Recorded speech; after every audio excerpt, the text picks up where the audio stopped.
whenever there's going to be adults in a space for something, there will always be adult aspects. What's the appeal? Like, what is the reason that people do this? I can say from a more personal standpoint, I really enjoy being a character. I love character acting. When I was a kid, I would see mascots like Mickey Mouse and everything like that, and like sports mascots.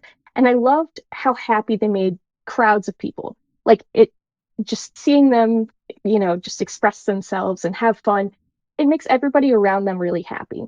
So I found a lot of joy personally in wearing a costume and bringing smiles to people. Because it's fun, I think that's like one of the most satisfying parts about it. Plus, being able to express who you are on the inside and having people appreciate that. Like some people are so scared to, some people are shy, and I have my shy tendencies as well. But when I get in costume, it's like I'm this person that I really want to be. I am much more confident and comfortable and so much more of myself at my core. And it feels nice to have people appreciate that. Like you don't have to pretend to be anything else if you don't want to. And people will accept you for you. And I think that's a really wonderful thing to have.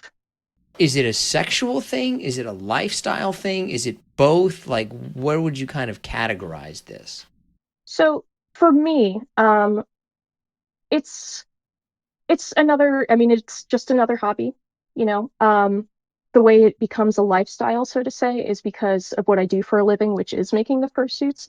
But outside of that, I'm just every other person. I enjoy various other hobbies and I have a lot of other interests. For some people, like there's always that question on whether or not it's like a sexual thing.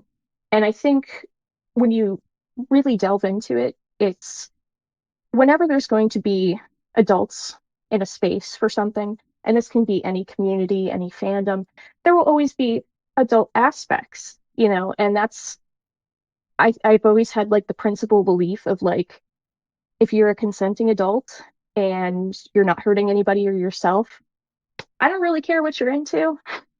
And yeah, most of the time that's just that. If people want to delve into a sexual aspect of it, they're free to.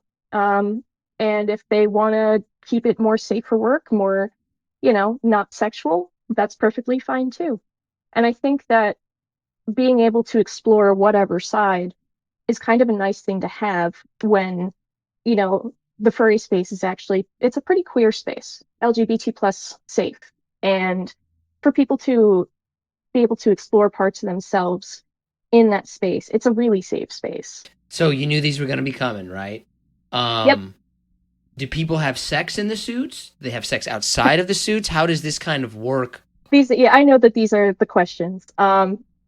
Yeah. So basically keeping in mind again my main principle of consenting adults and not hurting yourself or others, people people will engage in sexual stuff, but that's their comfort levels. And for some people, I find this actually to be kind of cool.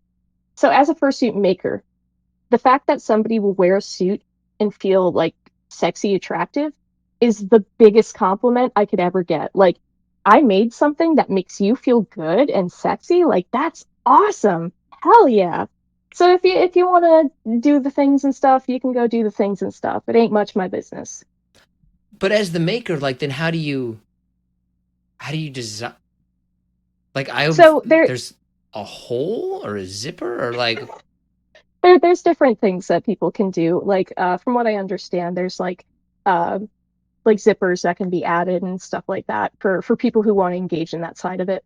Um, I don't really know too many more of the like alterations that people do. I know that there's different ones for different makers, but yeah, and it with suits it can be very customized for what you want, basically. if you were to kind of, I'm a big numbers person, right? Like, so if you went to Right. a convention and there's 100 people there or however many, right? Like, Hmm. what percentage of people would you say are exploring this as a sexual avenue versus what percent are just like, this is something that I just like to do? Like, this is a hobby, like people like to go kayaking. Um, that's a really good question. I'm not entirely sure on percentage wise. I feel like there could be It really varies. I just went to what's now the world's third biggest furry convention, and that's held in Atlanta, Georgia. It's called Furry Week in Atlanta. And gosh, that record-breaking number for the con this year, it was nearly 11,000 people at this con. And when I think about the percentage there, I mean, there's a variety of people there, all different ages. And I would say maybe, it's a smaller percentage of people that want to explore a sexual avenue of it. But then again, I mean, I wouldn't say this is something that is what the fandom is based off of. I don't mean to dwell on this, right? But I guess from like my experience knowing nothing, right? I always thought it was a sexual thing. Is that a common misconception or I would say so. A lot of media representation that furries get usually falls into that, and that's because we live in such a weird society where America is kind of obsessed with sex, but also very like prudish and like weird about it. They're like, "Oh yeah, sex is awesome. We can market it. We can make money off of it." But like if you're living your best life and being sexual, whoa, it's a complicated place to be.